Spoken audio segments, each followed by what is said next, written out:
Elena Russo thought serving coffee and scrambled eggs would be the most dangerous part of her day, until three men in $1,000 suits walked into her rundown diner and changed everything.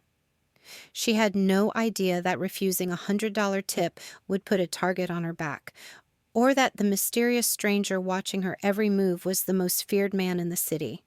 When threatening messages started appearing and shadowy figures began following her home, Elena realized her quiet life as a waitress was about to become a deadly game of survival. But here's the twist.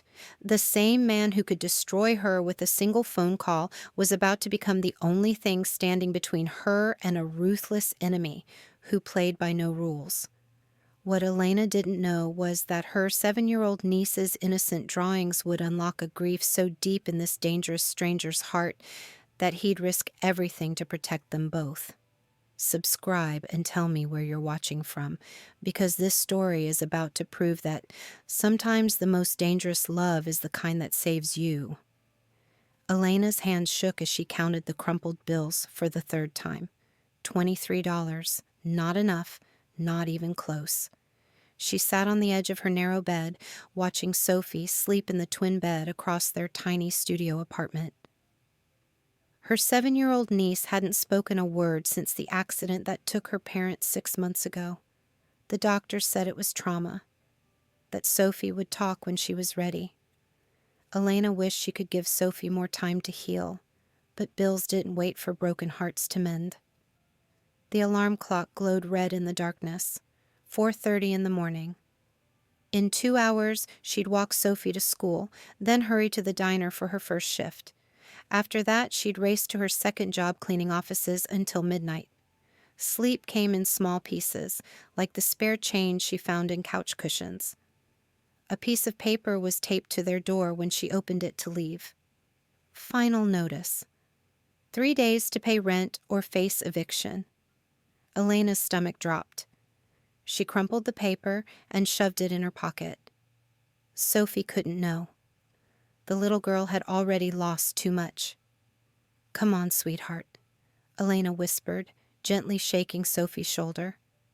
"Time for school." Sophie's dark eyes opened slowly. She sat up without a word, reaching for Elena's hand like she did every morning.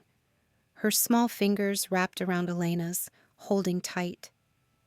They walked the 6 blocks to Jefferson Elementary in silence. Other kids ran past them, laughing and shouting. Sophie watched them but never joined in. She stayed close to Elena's side, one tiny fist clutching the strap of her worn backpack. "Have a good day, baby," Elena said, kneeling down at the school gates. She smoothed Sophie's dark hair and kissed her forehead. "I'll pick you up right here at 3, okay?" Sophie nodded. She pressed a folded piece of paper into Elena's hand before walking toward the school building. Elena opened it to find a S.E. drawing of 2 stick figures holding hands under a rainbow. Hearts floated above their heads. Elena's eyes burned with tears she couldn't afford to cry. Not here. Not now. The diner was already busy when she arrived. Coffee cups clinked against saucers. Bacon sizzled on the grill. The smell of grease and burnt toast filled the air. "You're late," barked Joe, the owner. His belly hung over his belt, and sweat stains marked his shirt. "Sorry, I had to—" "I don't care about your problems, Elena. Tables need serving." She tied her apron and grabbed the coffee pot. The morning rush blurred together. Scrambled eggs and toast, coffee refills. Customers who left 50-cent tips and others who left nothing at all. Around noon, the lunch crowd thinned out. Elena was wiping down tables when the bell above the door chimed. She looked up and froze. 3 men in expensive suits had entered, the kind of suits that cost more than Elena made in a year. They moved like wolves, dangerous and sure. The diner fell silent. Even Joe disappeared into the kitchen. The tallest man had dark hair and eyes like winter storms. His face was sharp, handsome in a way that made her nervous. He looked around the room as if he owned it, as if he owned everything. His gaze landed on Elena and stayed there. "Table for 3, he said. His voice was deep, quiet, the kind of voice that didn't need to be loud to command attention. Elena's hands trembled as she led them to a corner booth. She could feel him watching her every step. When she handed him the menu, their fingers brushed. His skin was warm. Hers was ice cold. "What's your name?" he asked. "Elena." The word came out as a whisper. "Elena." He said it slowly, like he was tasting it. "I'm Viktor." She nodded and backed away, afraid to turn around, afraid to stay. Her heart hammered against her ribs as she retreated to the counter where Sophie's drawing lay next to the register. Victor's eyes found the paper. He studied the stick figures and rainbow for a long moment. Something shifted in his expression, something that looked almost like pain. When it was time to take their order, Elena approached the table on unsteady legs. "3 coffees black," Victor said without looking at the menu, "and whatever's good for lunch." "The meatloaf special is popular," Elena managed. "Fine. 3 of those." She scribbled the order and turned to go, but his voice stopped her. "The drawing? It's yours?" Elena's cheeks burned. "My niece. She's 7. She's talented. She doesn't speak much, since—" Elena caught herself. This stranger didn't need to know about their tragedy, about the car accident that shattered Sophie's world. Victor nodded as if he understood anyway. The men ate in near silence. They paid their check and left a $100 tip. Elena stared at the money, not believing it was real. "Don't get used to it," Joe warned, appearing beside her. "Men like that don't come around for the food." That evening, Elena's hands still shook as she counted tips. With Victor's $100, she almost had enough for rent. Almost. She was walking to pick up Sophie when she noticed the car. Black and sleek, it crawled along the curb behind her. Elena quickened her pace. The car matched her speed. Fear crawled up her spine like cold fingers. She ducked into a corner store and pretended to browse the candy aisle. Through the window, she watched the car circle the block. By the time she reached Sophie's school, the car was gone. But the feeling of being watched remained. Sophie ran to her with unusual energy.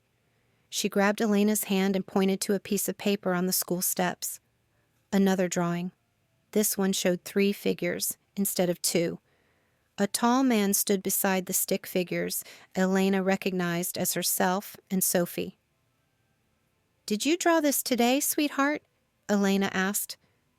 Sophie nodded eagerly. She tugged Elena's sleeve and pointed down the street. Viktor D'Angelo stood beneath a streetlight watching them. He wasn't trying to hide. He just stood there, perfectly still, like a statue. Elena's breath caught. How long had he been there? How did he know where Sophie went to school? Victor raised one hand in what might have been a wave or a warning. Then he turned and walked away, disappearing into the shadows between buildings. Elena hurried Sophie home, checking over her shoulder with every step. The black car was nowhere to be seen, but she felt eyes on them anyway. Their apartment building looked shabbier than usual in the dying light. Paint peeled from the walls, trash collected in corners. The elevator was broken again, so they climbed 3 flights of stairs. Elena unlocked their door and ushered Sophie inside. She turned on every light, checked the windows, and made sure the chain lock was secure. Sophie sat at their small table and pulled out her crayons. She began drawing another picture, her tongue poking out in concentration. Elena made mac and cheese for dinner. It was cheap, and Sophie actually ate it. They sat together at the table, Sophie drawing while Elena paid bills, rent, electric, phone. The numbers never added up right. Elena moved money around in her head, borrowing from one bill to pay another. It was like playing a game where everyone else knew the rules but her. After dinner, she helped Sophie with homework. The little girl was smart, but reading was hard when your world had been turned upside down. They sounded out words together, Sophie's voice coming in soft whispers that only Elena could hear. Bath time was quiet. Sophie splashed gently in the warm water while Elena washed her dark hair. Afterward, she braided it loose and helped Sophie into her favorite pajamas. They were getting too small, but Elena couldn't afford new ones yet. "Story time?" Elena asked. Sophie nodded and climbed into her bed. Elena sat on the edge and opened their library book. She read about a little girl who found a magic garden behind her grandmother's house. A place where flowers grew in impossible colors and butterflies sang lullabies. Sophie's eyes grew heavy as Elena's voice filled their small room. By the last page, she was fast asleep. Elena kissed her forehead and whispered, "Sweet dreams, baby girl." She was about to turn off the light when she heard footsteps in the hallway. Heavy boots, moving slowly, stopping right outside their door. Elena held her breath. The footsteps moved on, but sleep didn't come easy that night. She lay in bed thinking about Viktor D'Angelo, about the way he'd looked at Sophie's drawing, about the $100 tip and the car that followed her home. Men like that didn't do anything without a reason. The question was, what did he want with them? The next morning brought gray skies and the smell of rain. Elena dressed Sophie in her warmest coat and walked her to school as usual.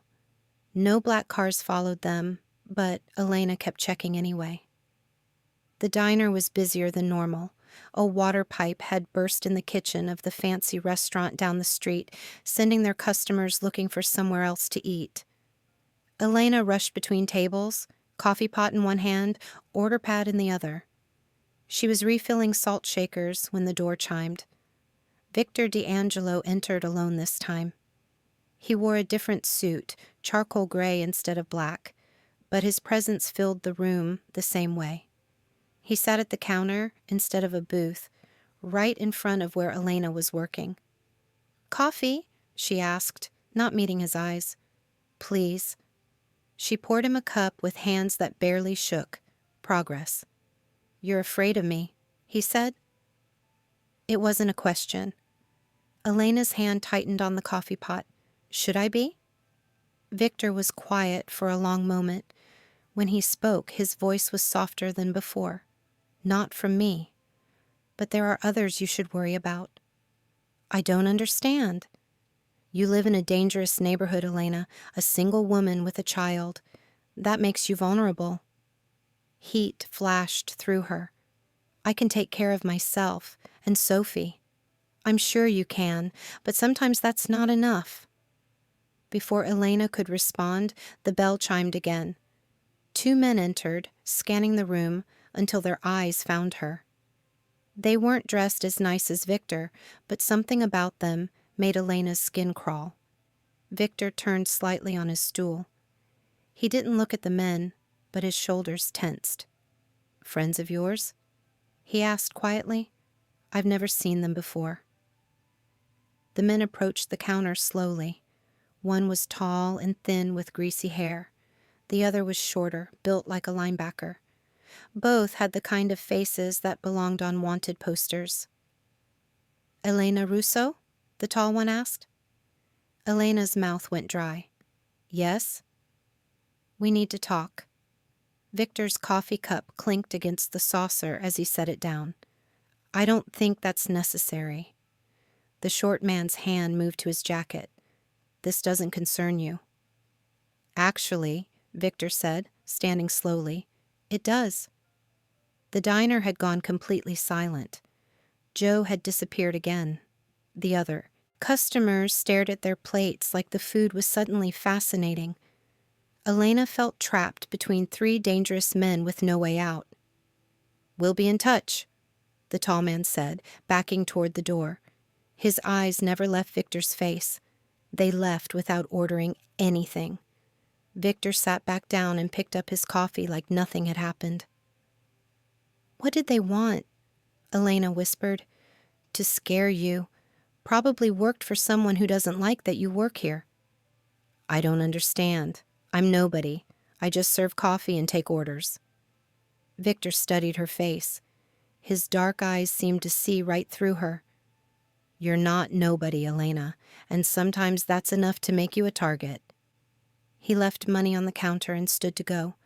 "Wait," Elena called out. "What should I do?" Viktor paused at the door. "Be careful walking home, and maybe think about finding a different job." He was gone before she could ask what he meant. The rest of Elena's shift passed in a fog. Every time the door opened, she expected to see those men again. Or worse ones. When 3 o'clock came, she practically ran to Sophie's school. Her niece was waiting by the gates, holding another drawing. This one showed dark clouds over a house. Lightning bolts filled the sky. "Bad dream?" Elena asked gently. Sophie nodded and took her hand. They walked home together, Elena checking every shadow and doorway. The neighborhood looked different now. Meaner, like it was showing its true face for the first time. Their building's lobby smelled like cigarettes and mold. Elena checked their mailbox out of habit. Bills and more bills. And something else. An envelope with no return address. Inside was a photograph of Elena and Sophie walking to school that morning. On the back, someone had written, "We know where you live." Elena's hand shook as she tore the photo into pieces. She shoved the scraps deep into the trash can where Sophie couldn't see them. That night, Elena double-checked all the locks. She pushed their dresser in front of the door and kept a kitchen knife on the nightstand.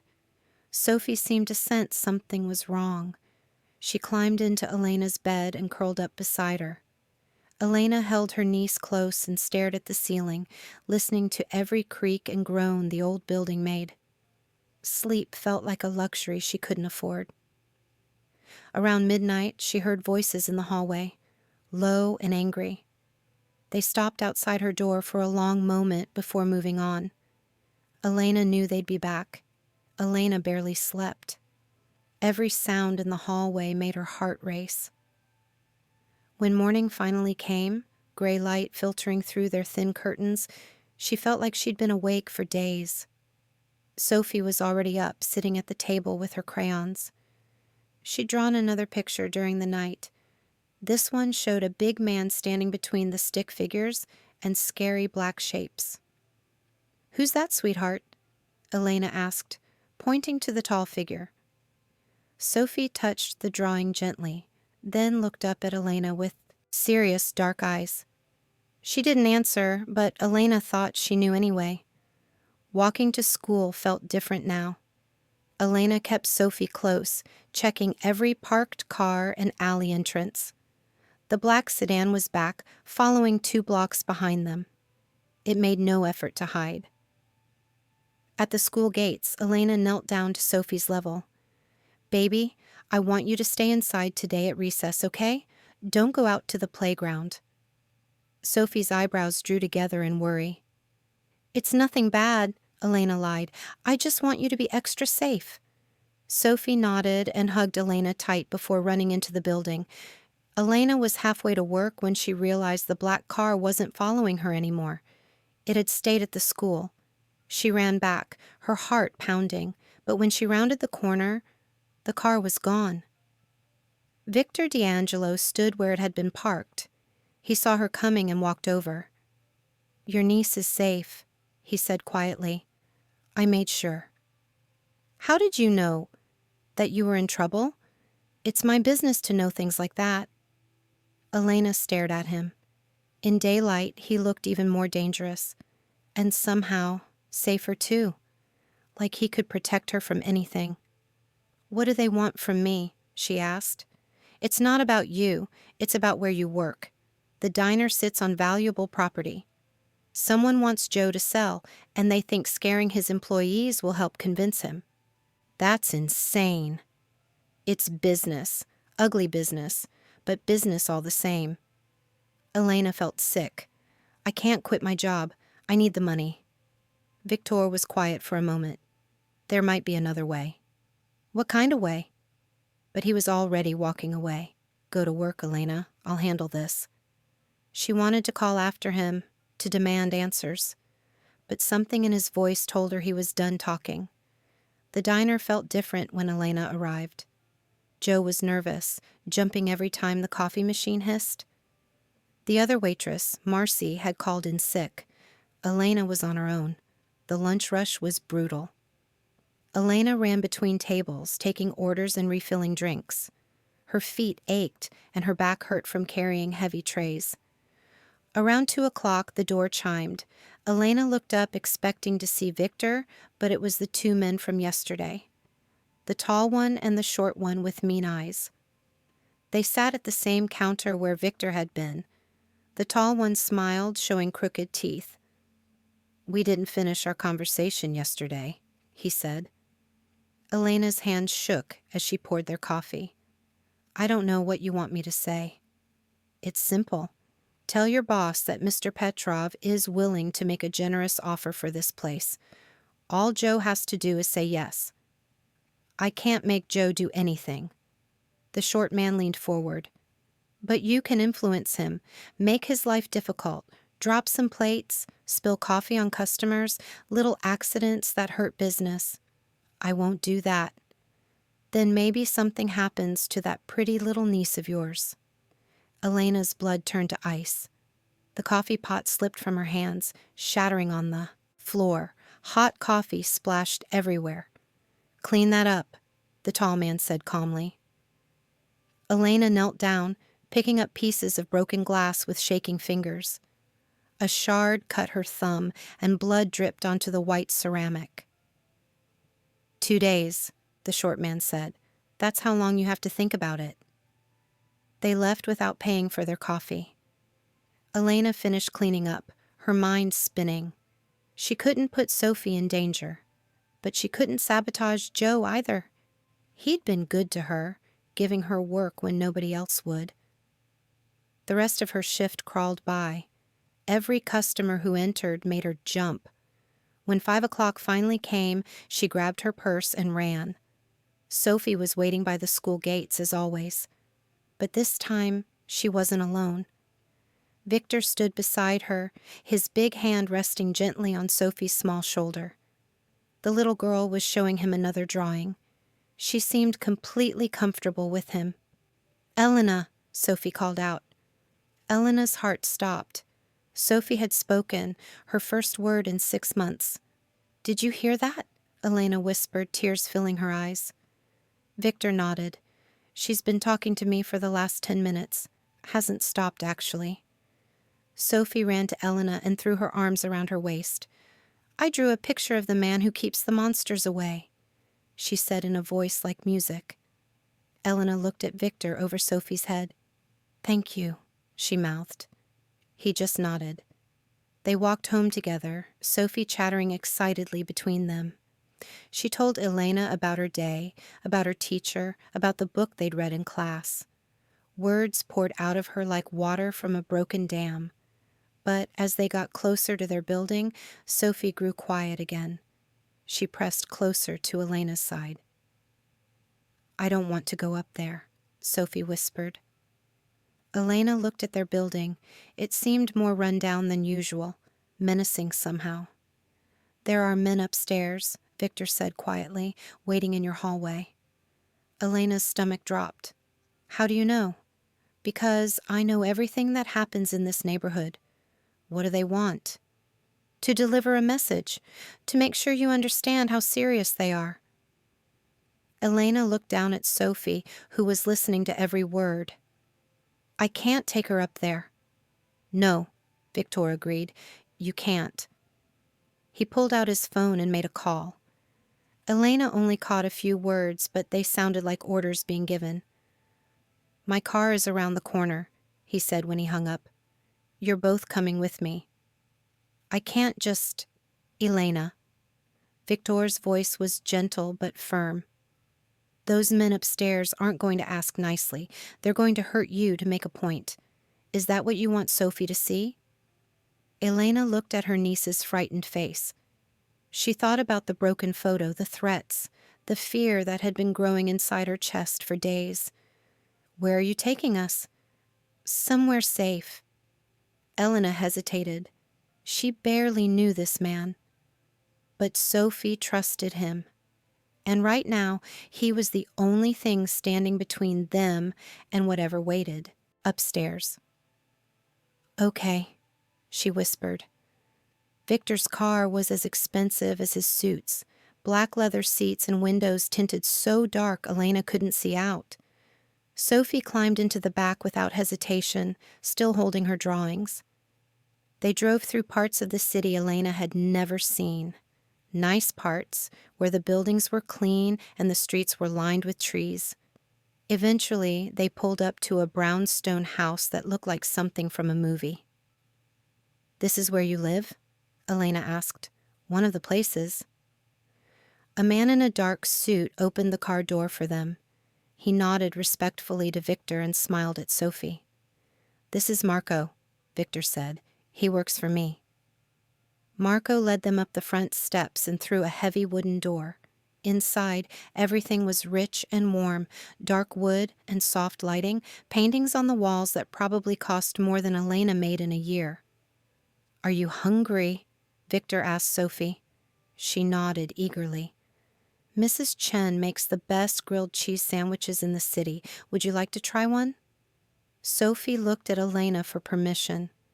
Elena nodded, still trying to process where they were. An older Asian woman appeared as if by magic.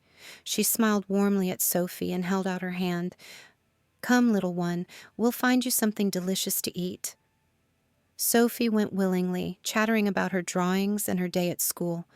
When they were alone, Victor turned to Elena. "You can't go back to that apartment. It's not safe anymore." "I can't afford anywhere else." "That's not your problem right now. Your problem is staying alive." Elena sank into a chair that probably cost more than her rent. "I don't understand any of this. Why is this happening to me?"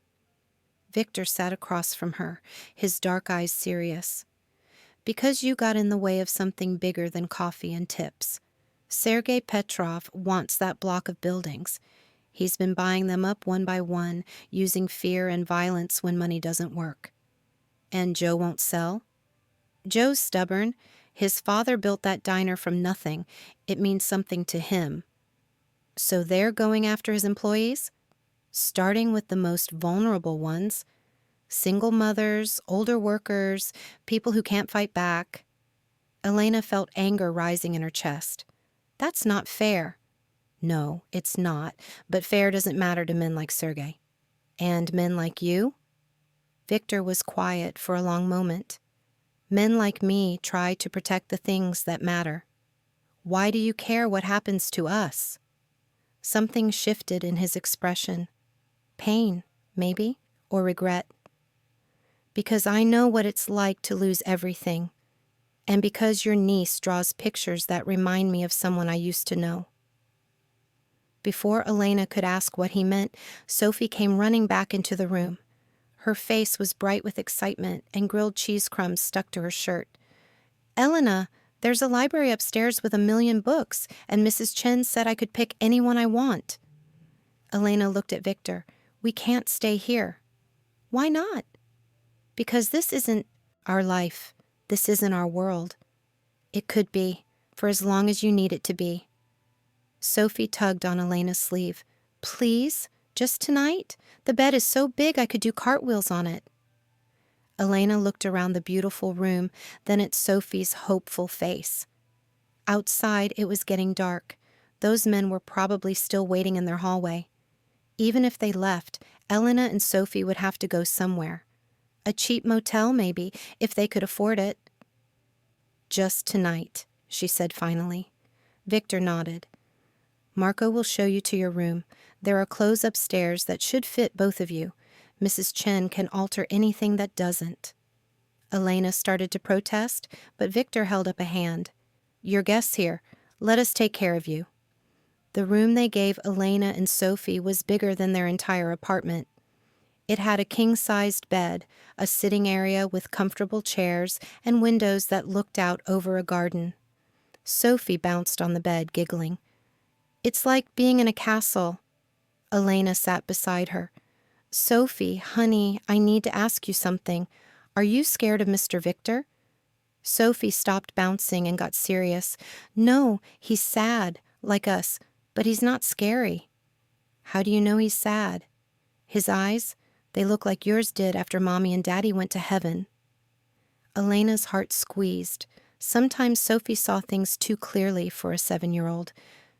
There was a soft knock at the door. Elena opened it to find an older woman with silver hair and sharp blue eyes. She was beautiful in a stern way, like a queen from a fairy tale. "I'm Irina," the woman said, "Viktor's mother." Elena immediately felt underdressed in her waitress uniform. "I'm Elena. This is Sophie." Irina stepped into the room and studied them both. Her gaze was intense, measuring. "My son says you're in trouble." "Yes, ma'am." "And he's decided to help you." Elena nodded. Irina was quiet for a moment. "Viktor doesn't help people. Not anymore. Not since—" She trailed off, but Elena heard the unfinished thought hanging in the air. "I don't want to be any trouble," Elena said. "Too late for that." Irina's voice wasn't unkind, but it wasn't warm either. "You're here now, in his house, under his protection. That means something in our world." "What world is that?" Irina smiled, but it didn't reach her eyes.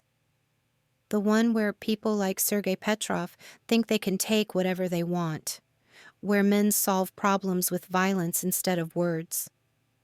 "Viktor isn't like that," Elena said, though she wasn't sure why she was defending him. "No?" Irina raised an eyebrow. "What do you think he did to those men who were waiting in your hallway?" Elena's mouth went dry. "I don't know." "He convinced them to leave, permanently." "The question is, what are you willing to accept to keep yourself and that little girl safe?"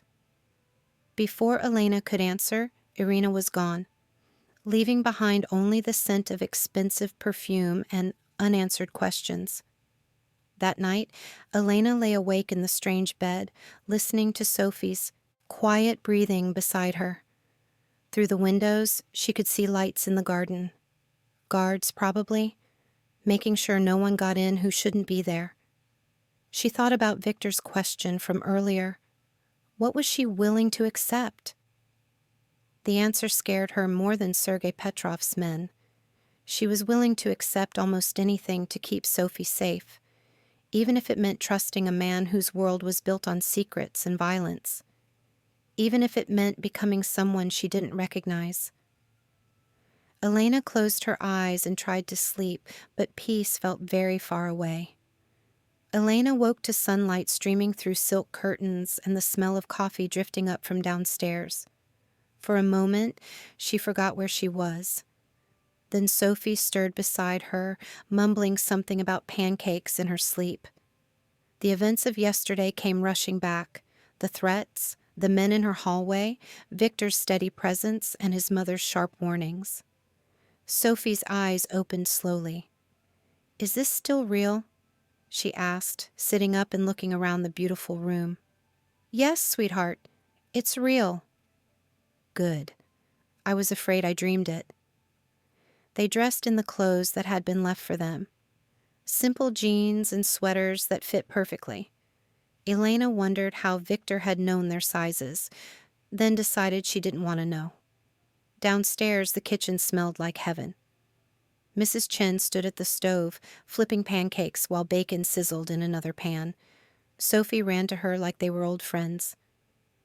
"Good morning, little artist," Mrs. Chen said warmly. "Did you sleep well?" "Like a princess in a tower," Sophie announced, climbing onto a stool at the kitchen island. Elena poured herself coffee from an expensive-looking machine. The first sip was better than anything she'd ever tasted. "Where's Viktor?" she asked. "He left early," Mrs. Chen said, sliding a plate of pancakes in front of Sophie. "Business to attend to." Elena wondered what kind of business required getting up before dawn, then decided she was better off not knowing. After breakfast, Sophie wanted to explore the house. Elena followed her from room to room, amazed by the luxury of it all. Everything was perfect, clean and expensive and safe. They ended up in the library Victor's mother had mentioned, floor-to-ceiling bookshelves filled with more books than Elena had ever seen in one place. Sophie gasped and ran her fingers along the spines. "Can I really pick anyone I want?" she whispered. "I think so." Sophie chose a book about a little girl who could talk to animals. They curled up together in a leather chair by the window, and Elena read aloud while Sophie looked at the pictures. It felt normal, peaceful even, like they belonged here. The feeling didn't last long. Around noon, Marco appeared in the doorway. His face was serious. "Elena, Victor would like to see you in his office." Elena's stomach dropped. "Is everything okay?" "He'll explain." She left Sophie with Mrs. Chen and followed Marco down a hallway she hadn't explored yet. He stopped at a heavy wooden door and knocked. "Come in," Victor's voice called. The office was dark and masculine. Leather furniture and thick carpets. A massive desk dominated one wall, covered with papers and what looked like security monitors. Victor stood with his back to her, looking out a window that faced the street. When he turned around, his expression was grim. "Sit down," he said. Elena perched on the edge of a chair. "What's wrong?" "Sergei escalated things last night. After you didn't come home, he sent more men to your building. They questioned your neighbors. Roughly." Elena's heart sank. "Are they okay?" "Mrs. Rodriguez from the second floor is in the hospital. Broken ribs. She tried to tell them she didn't know where you'd gone." Guilt crashed over Elena like a wave. "This is my fault." "No, it's Sergei's fault, and it's about to be his problem." Something in Victor's voice made Elena look up. His dark eyes were cold as winter. "What does that mean?" "It means I'm going to end this. Tonight." Elena stood up quickly. "You can't. If you hurt him, won't that just make things worse?" "Elena, listen to me carefully. Men like Sergei don't stop until they're made to stop. He hurt an innocent old woman to send you a message. What do you think he'll do next?" Elena thought about Sophie, safe in the kitchen with Mrs. Chen, about Mrs. Rodriguez in a hospital bed because Elena had run instead of facing her problems. There has to be another way. There isn't, not anymore. Victor walked to his desk and picked up a folder. He handed it to Elena. Inside were photographs. Sergei Petrov at restaurants, getting out of cars, talking to other men in expensive suits. "He's not just trying to buy that building block," Victor said. "He's moving into territory that doesn't belong to him, using methods that cross lines that shouldn't be crossed." Elena stared at the photos. Sergei looked ordinary, like someone's uncle or a businessman running late for a meeting. It was hard to believe this normal-looking man had put Mrs. Rodriguez in the hospital. "Why do you care?" she asked. "About the territory, I mean." Victor was quiet for a long moment. "Because this city has rules, and when people like Sergei break them, innocent people get hurt. People like Sophie and me." "Yes." Elena closed the folder. "And people like your daughter?" Victor went very still. "What did you say?" "Your mother mentioned someone you lost. And Sophie, she draws you in her pictures, standing between us and danger. She only does that for people who understand about losing family." Victor turned back to the window. When he spoke, his voice was barely a whisper. "Her name was Mia. She was 6 years old. Sergei was trying to send me a message about something else entirely. The bomb was meant for my car." Elena's breath caught. "Oh, Victor, I'm so sorry." She was drawing a picture when it happened, in the back seat, always drawing, just like Sophie. Now Elena understood the pain in his eyes when he looked at Sophie's artwork, the careful way he spoke to her, like she might disappear if he wasn't gentle enough. "That's why you're helping us. That's why I have to stop him before he hurts anyone else."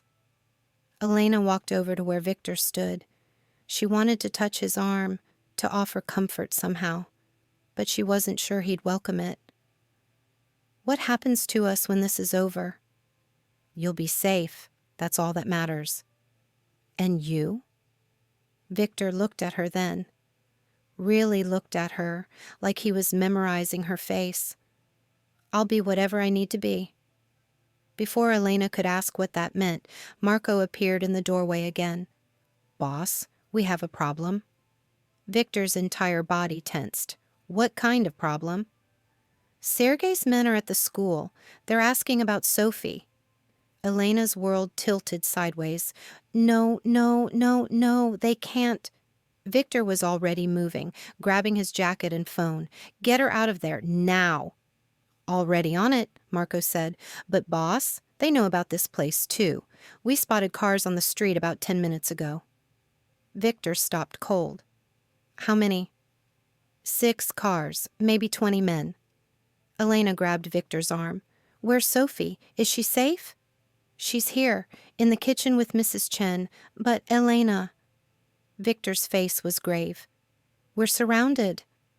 The reality of the situation hit Elena like a physical blow. Sergei had found them. They were trapped in Viktor's house with Sophie, and dangerous men were closing in from all sides. "What do we do?" she whispered. Viktor pulled out his phone and started making rapid calls. Elena caught fragments of conversation, instructions to someone named Tony, orders for backup, plans being made in a language she only half understood. When he hung up, his expression was calm, deadly calm. "Take Sophie to the panic room," he told Marco, "the one behind the wine cellar. Stay with them until you hear from me personally." "Viktor, no," Elena said. "Don't go out there, please." He cupped her face in his hands. His touch was gentle, but his eyes were steel. "I need you to listen to me very carefully.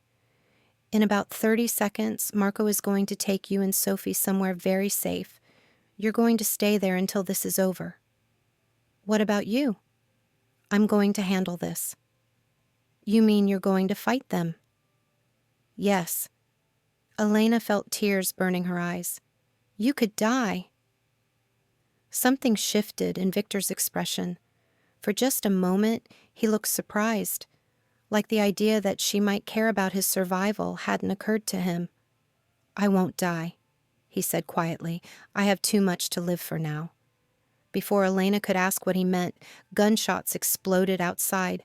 The windows rattled and car alarms started wailing. "Go!" Viktor said urgently. "Now!" Marco grabbed Elena's arm, but she pulled away. "Sophie first. Make sure she's safe." "Elena, please, just make sure she's okay. Then come back for me if you have to." Viktor nodded to Marco, who disappeared toward the kitchen. Elena could hear him, talking to Mrs. Chen in urgent whispers. More gunshots, closer this time. "I'm scared," Elena whispered. Viktor pulled her into his arms then, holding her tight against his chest. She could feel his heart beating, strong and steady. "So am I," he admitted. "But not of them. I'm scared of losing you and Sophie before I have a chance to—" "To what?" He didn't answer, just kissed the top of her head and stepped back. "Go with Marco. Take care of Sophie. And Elena?" "Yeah."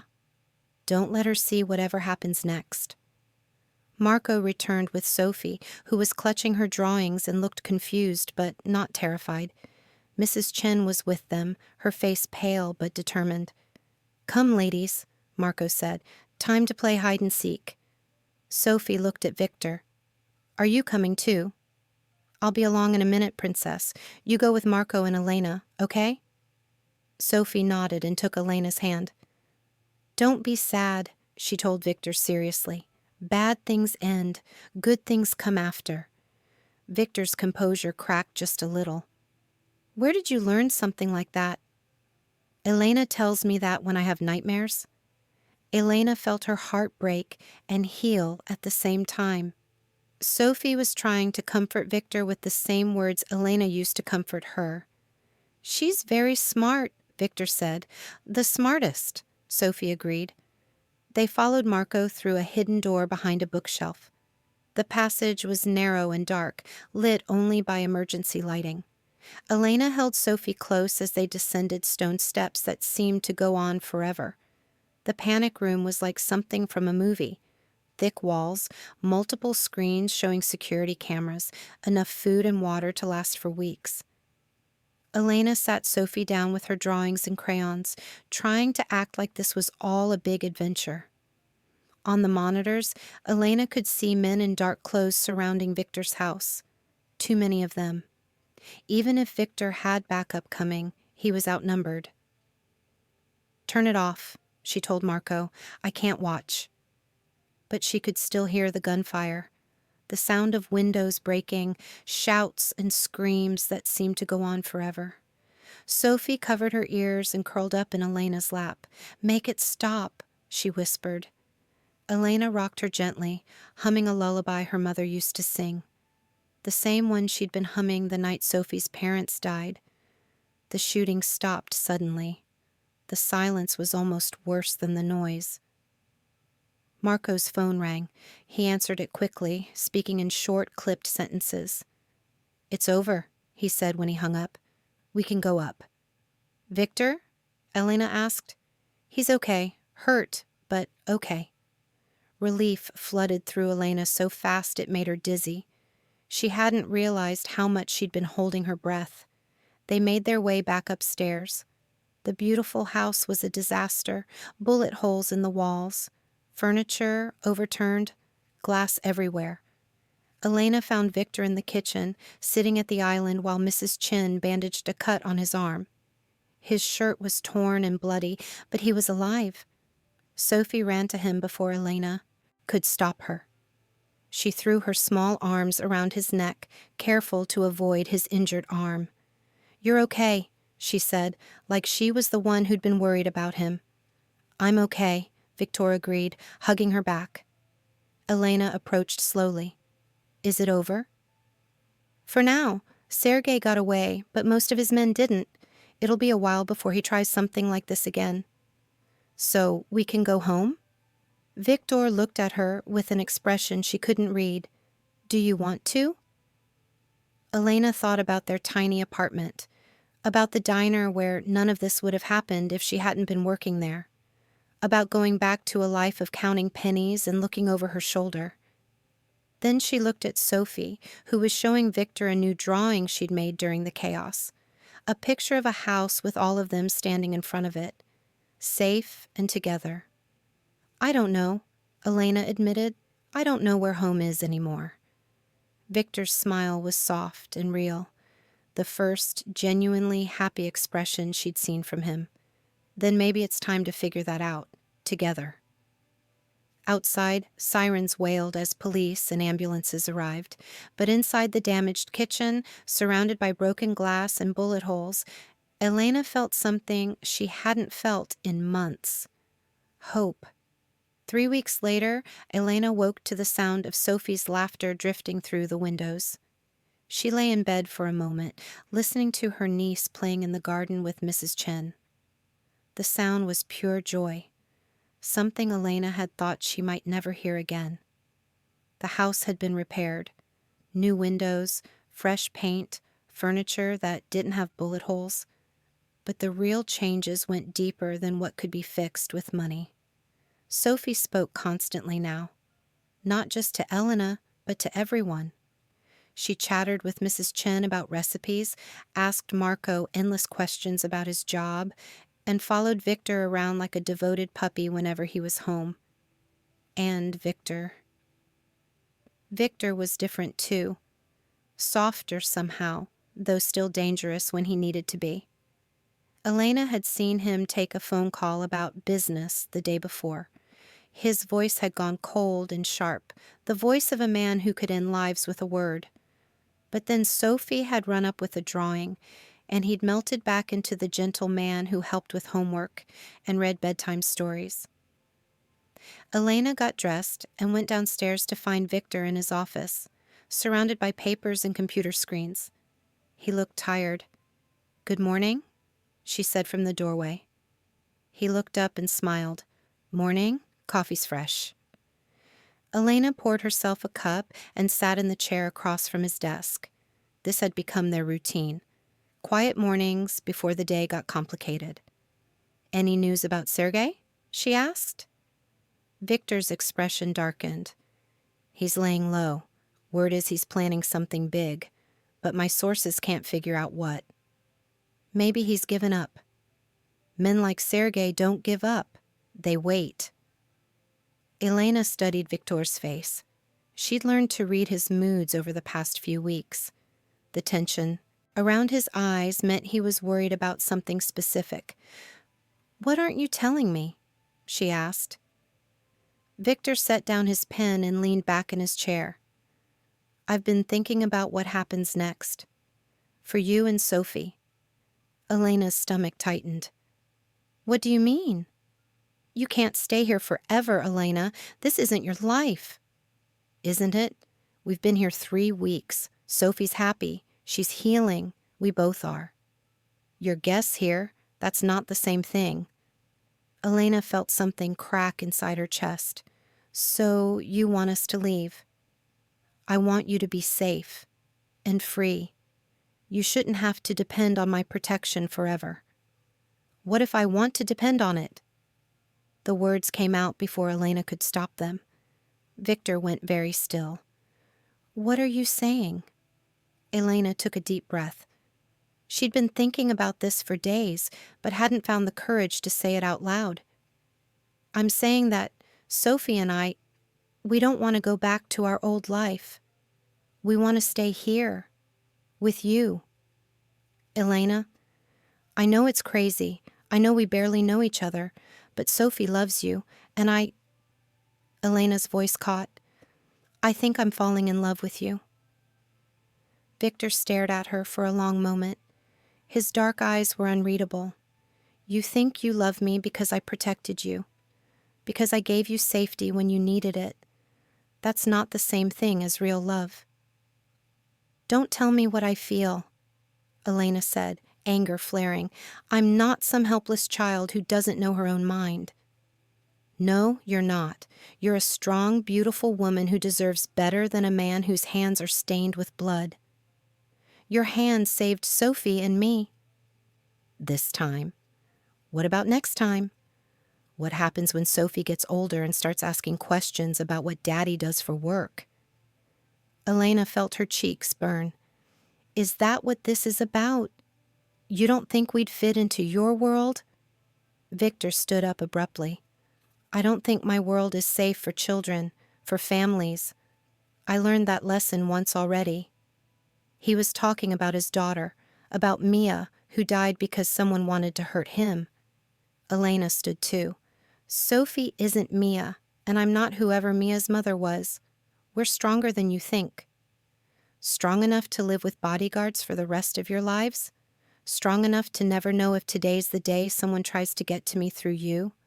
"Yes," Elena said without hesitation, "if it means we get to be together." Viktor shook his head. "You don't understand what you're asking for." "Then help me understand. Don't just shut me out and make decisions for me like I'm a child." Before Viktor could answer, Sophie's voice echoed from the hallway. "Elena, Viktor, come quick." They rushed toward the sound of her voice. Elena's heart pounded, thinking of all the things that could go wrong, all the dangers that might have found them again. But Sophie was standing in the front hallway, perfectly safe, holding a piece of paper. "Look what came in the mail," she said excitedly. It was a drawing, but not one of Sophie's. This one was crude, violent, stick figures with X's for eyes, a house on fire, and at the bottom, in block letters, "Soon." Viktor took the paper from Sophie's hands, his face going deadly calm. "Sophie, go find Mrs. Chen," he said quietly. "Ask her to make you some hot chocolate." Sophie looked between Elena and Viktor, sensing the sudden tension. But she nodded and ran toward the kitchen. When she was gone, Viktor turned to Elena. "This is what I'm talking about. This is the life you think you want." Elena stared at the horrible drawing. He's never going to stop, is he? Not while I'm alive, and not while you and Sophie matter to me. So what are our choices? Live in fear forever, or I end this. Permanently. Elena felt cold all over. You mean kill him? Yes. And if you get caught? If something goes wrong? Victor's smile was bitter. Then Sophie grows up without another father figure, and you become a widow before you were ever really a wife. The words hit Elena like a physical blow. He was right.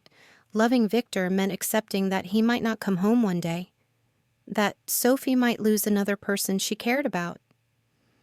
But it also meant giving up the first real happiness they'd found since Sophie's parents died. There has to be another way, Elena said. There isn't. Not anymore.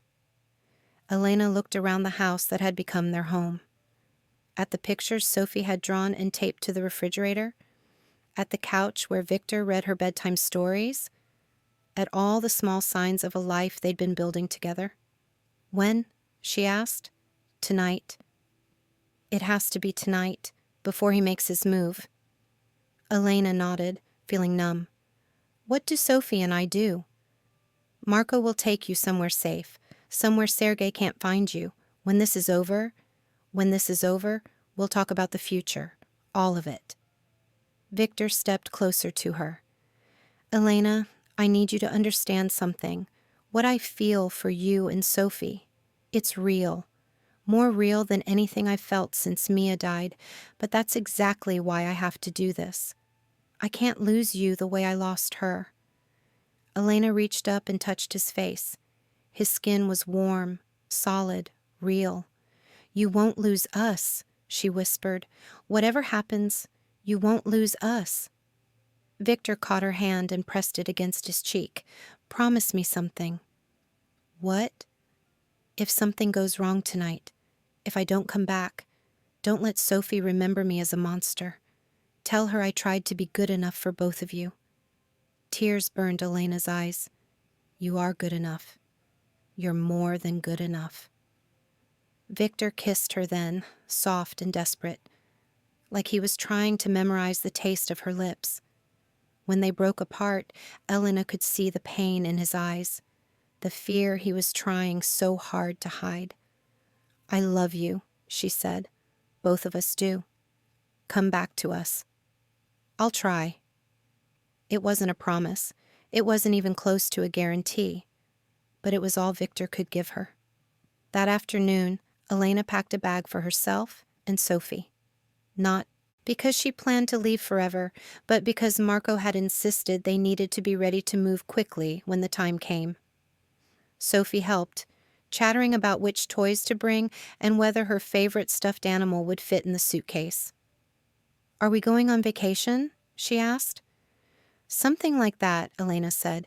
Is Victor coming with us? Elena's hand stilled on the clothes she was folding. Not right away. He has some work to finish first. Sophie was quiet for a moment. The kind of work that makes you sad? Yes, baby, that kind of work.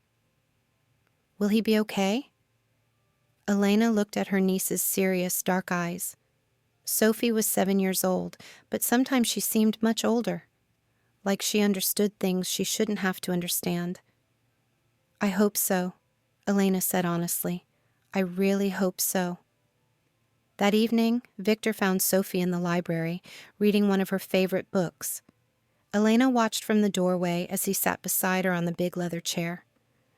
Sophie, I need to go away for a little while, he said gently. Sophie looked up from her book. How long? I don't know. Maybe just one night. Maybe longer. Are you going to fight the bad men? Victor's throat worked. Yes. Sophie closed her book and wrapped her arms around Victor's neck. Be careful, she whispered. Elena cries when she thinks I'm not looking. If you don't come back, she'll be too sad to take care of me. Victor closed his eyes and held her tight. I'll come back, Princess. I promise. Really promise? Not just regular promise? Really promise. It was the first lie Elena had ever heard Viktor tell. The fact that he told it to protect Sophie from fear made her love him even more. Later, after Sophie was in bed, Elena found Viktor in his office. He was cleaning a gun, his movements precise and practiced. "Is there anything I can say to change your mind?" she asked. "No." "Then I have something for you." She pulled out a folded piece of paper, one of Sophie's drawings from that morning. It showed Viktor standing in a garden, surrounded by flowers and sunshine. At the bottom, in Sophie's careful handwriting, were the words, "Come home safe." Viktor's hand shook as he took the drawing. "She drew this today, while you were making phone calls. She said she wanted you to have something to remember us by." Viktor folded the picture carefully and put it in his jacket pocket, right over his heart. "Elena, if something happens, nothing's going to happen.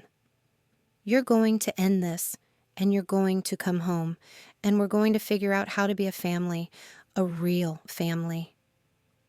Viktor looked at her for a long moment.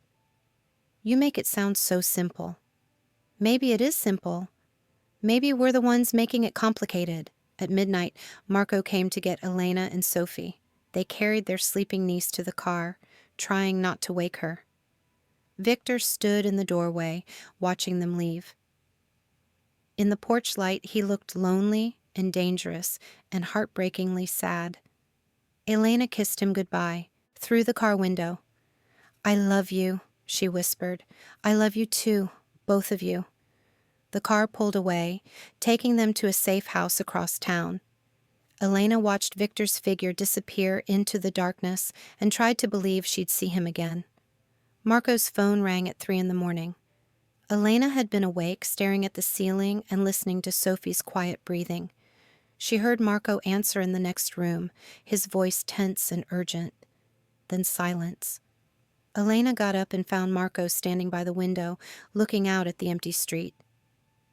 "Is it over?" she asked. Marco turned around. His face was grave. "It's over," he said. "Sergei's dead. So are most of his men." Relief flooded through Elena so fast it made her dizzy. "And Viktor?" Marco was quiet for too long. "Marco, where is Viktor?" "He's alive," Marco said finally. "But he's hurt. Bad. They're taking him to a private hospital." Elena's knees went weak. "How bad?" "I don't know yet, but Elena, you should prepare yourself. He might not wake up." The world tilted sideways. Elena grabbed the wall to keep from falling. "I need to see him." "It's not safe yet. There might be more of Sergei's men out there." "We need to wait until—" "I don't care about safe." Elena's voice cracked. "He promised Sophie he'd come back.